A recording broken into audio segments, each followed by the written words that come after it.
Now let's do some more example on velocity and acceleration. The next example is the equation of motion of a particle thrown upward on a planet is s equal to 10t minus 3t square. एक planet पे एक जो particle है वो हमें up side मतलब कि ऊपर की बाजू हमें થ્રોન કરना है એટલે કે ઉપરની સાઈડ ફેંકવાનો છે. તો એનું ઇક્વેશન શું છે, સમીકરણ શું છે, s equal to 10t minus 3t square, where s denotes the distance. s શું બતાવે છે, અંતર, ડિસ્ટન્સ ઇન મીટર, મીટરમાં અંતર, and t ડિનોટ્સ the time in second.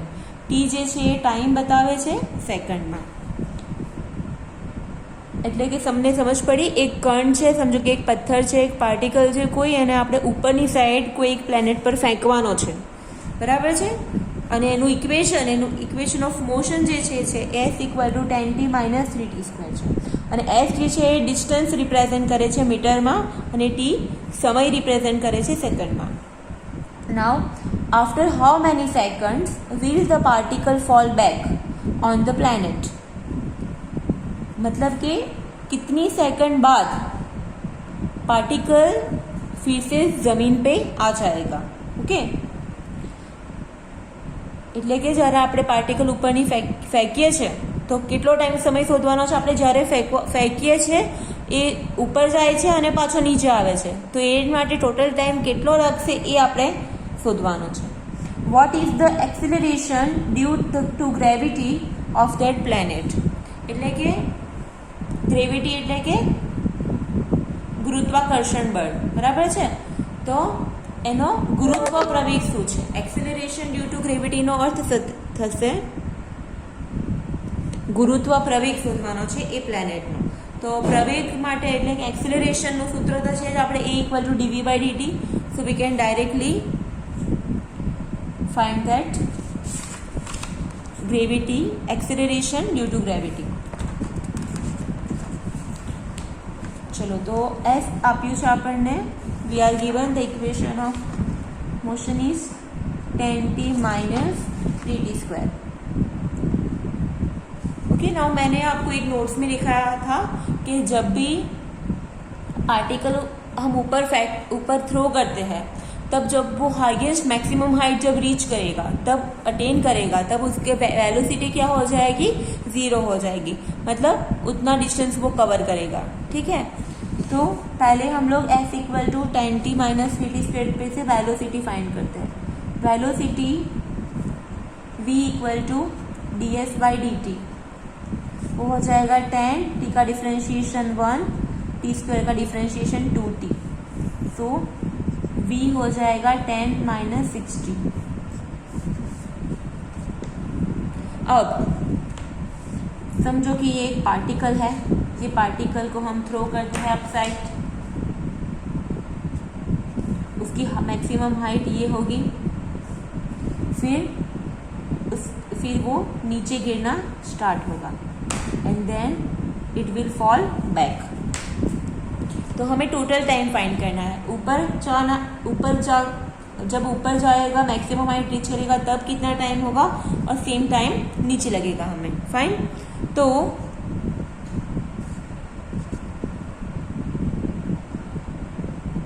v equal to 10 minus 60. So we can, when the particle start falling back, when the particle starts falling back, मतलब कि वो नीचे गिरना जब शुरू होगा, so at that time v equal to 0. Okay, उस time क्या हो जाएगा, v equal to 0. when v equal to 0.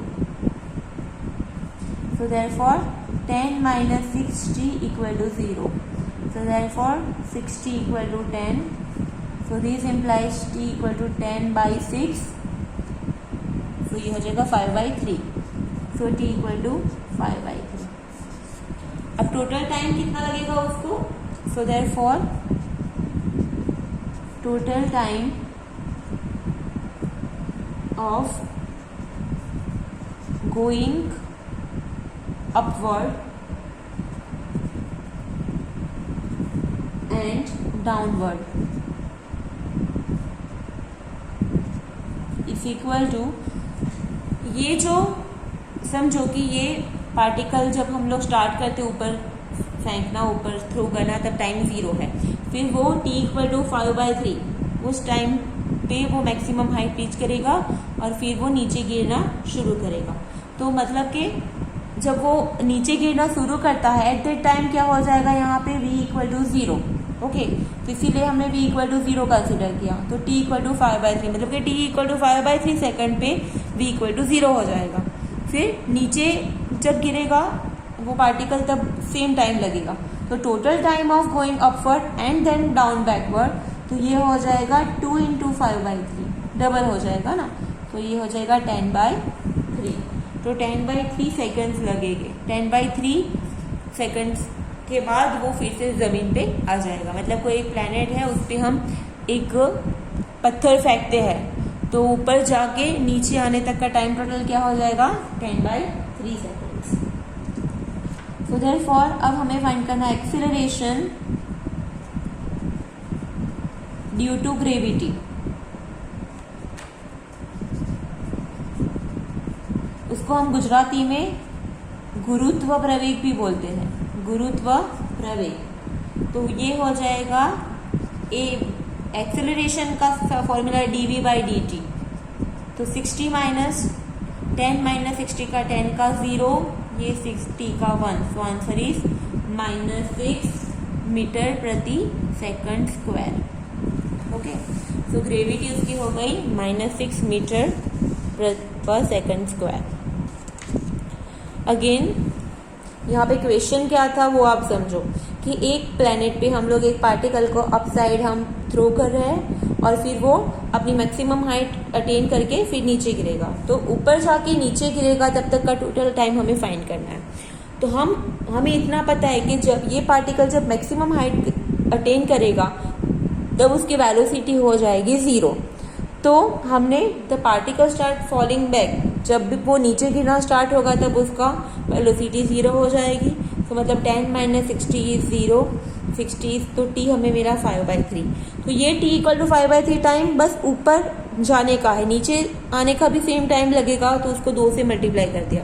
तो टोटल 10/3 सेकेंड उसको लगेगा ऊपर जाके नीचे आने में।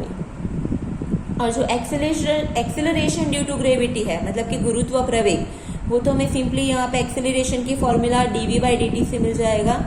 सो वो हो जाएगा -6 मीटर प्रति second square. Okay, now next example.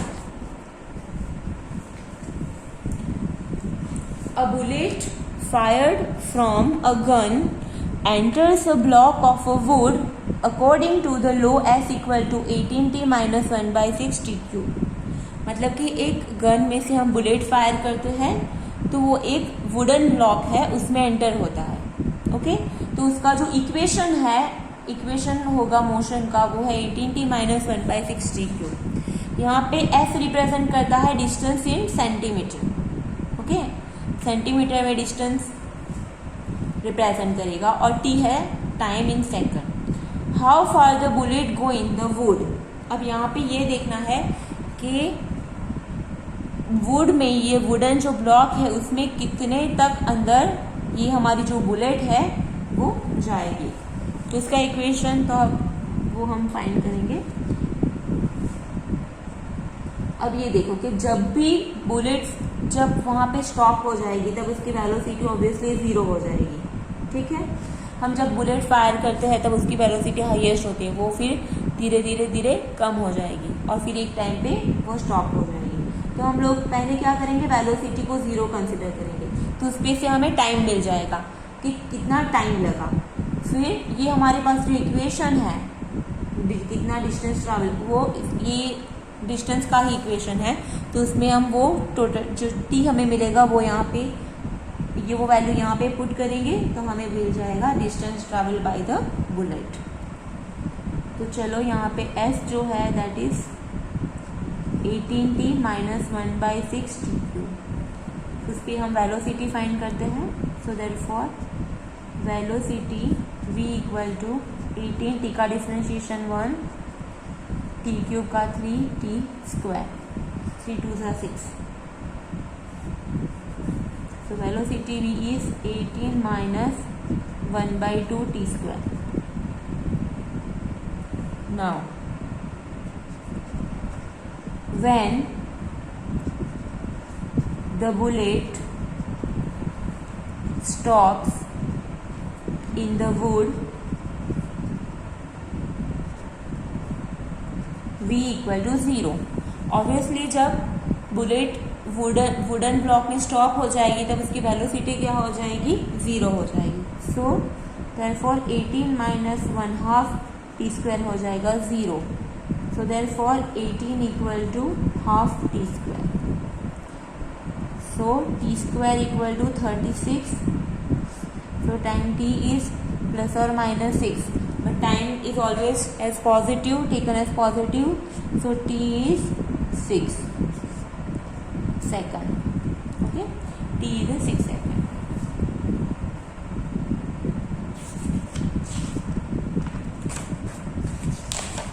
मतलब कि जब हम बुलेट स्टार्ट करेंगे तब तो टाइम t इक्वल टू 0 होगा. फिर जब वो स्टॉप होगा वुडन ब्लॉक में तब उसका टाइम हो जाएगा t इक्वल टू 6 सेकंड. मतलब कि 6 सेकंड में वो जो बुलेट है वो वुडन ब्लॉक में स्टॉप हो जाएगी. अब हमें ये फाइंड करना है कि t इक्वल टू 6 सेकंड तक वो ट्रैवल कितना करेगा. ठीक है. So therefore the distance travelled by the bullet in t equal to 6 second is given by जो s था वो डिस्टेंस का इक्वेशन है. तो डिस्टेंस का इक्वेशन है 18t माइनस 1/6 t क्यूब. सो इसमें हम s के इक्वेशन में t इक्वल टू 6 रख देंगे. So 18 into 6 minus 1/6, 6 cube. ये हो जाएगा 108, एक 6 कैंसल और ये हो जाएगा 36. तो यहाँ पर रहेगा 72 सेंटीमीटर. तो therefore the bullet enters the wood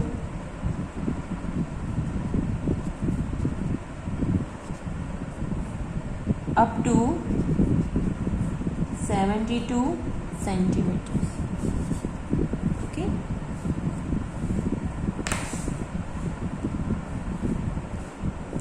So आप अभी आपको समझ में आया कि डिफरेंशिएशन की एप्लीकेशन किसमें होती है. So we can solve this type of problem by using differentiation. Next. A stone thrown upward has its equation of motion as equal to 490t minus 4.9 t square. What is the maximum height reached by it?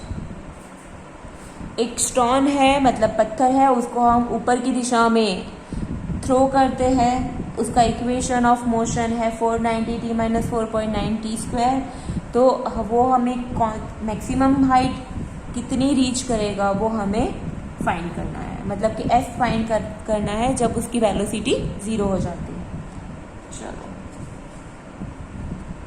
s equal to 490t minus 4.9 t square.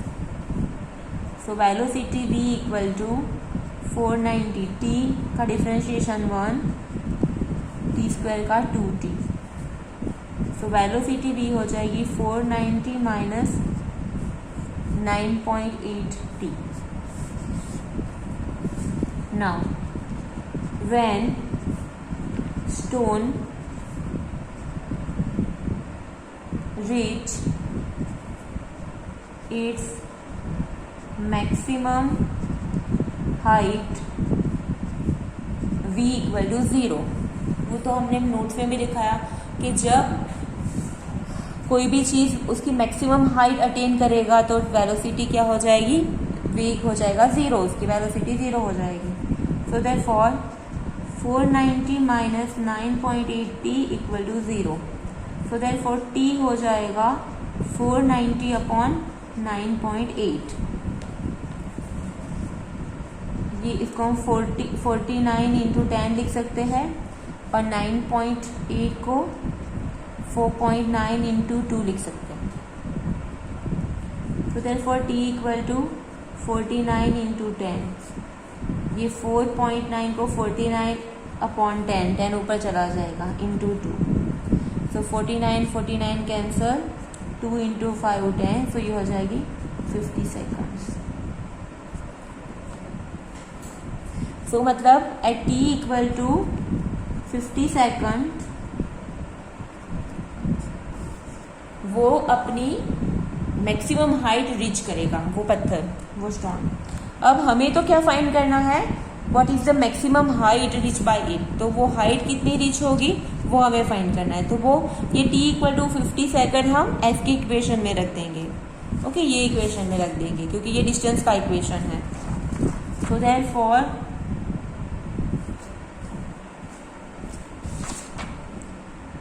the maximum height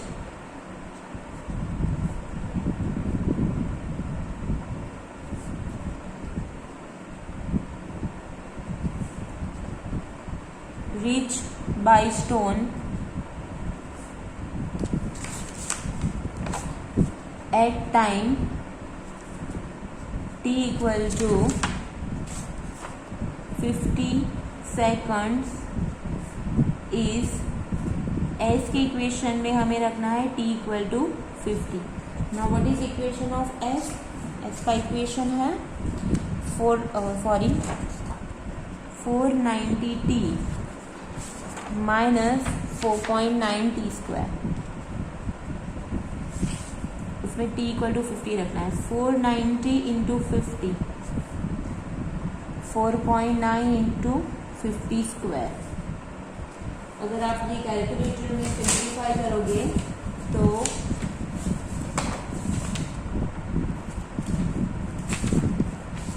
490 into 50 होगा 24500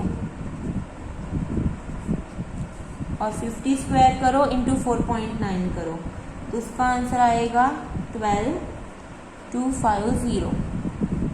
So the final answer is s equal to 12250 meter.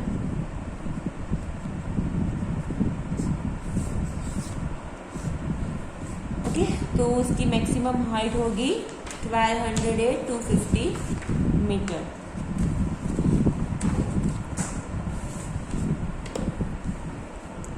सो ये एकदम simple से example है velocity और acceleration के, और काफ़ी important topic है। अब जो बाकी है वो बस एक ही एप्लीकेशन है, दैट इज़ मैक्सिमा मिनिमा। तो वो हम लोग अब नेक्स्ट वीडियो में देखेंगे। तो ये जो है वो एकदम इम्पोर्टेंट एप्लीकेशन है दोनों, और दोनों के क्वेश्चंस भी पूछे जाएंगे एग्ज़ाम्स में। तो आई रिक्वेस्ट कि आप लोग अच्छे से करना। Thank you for now.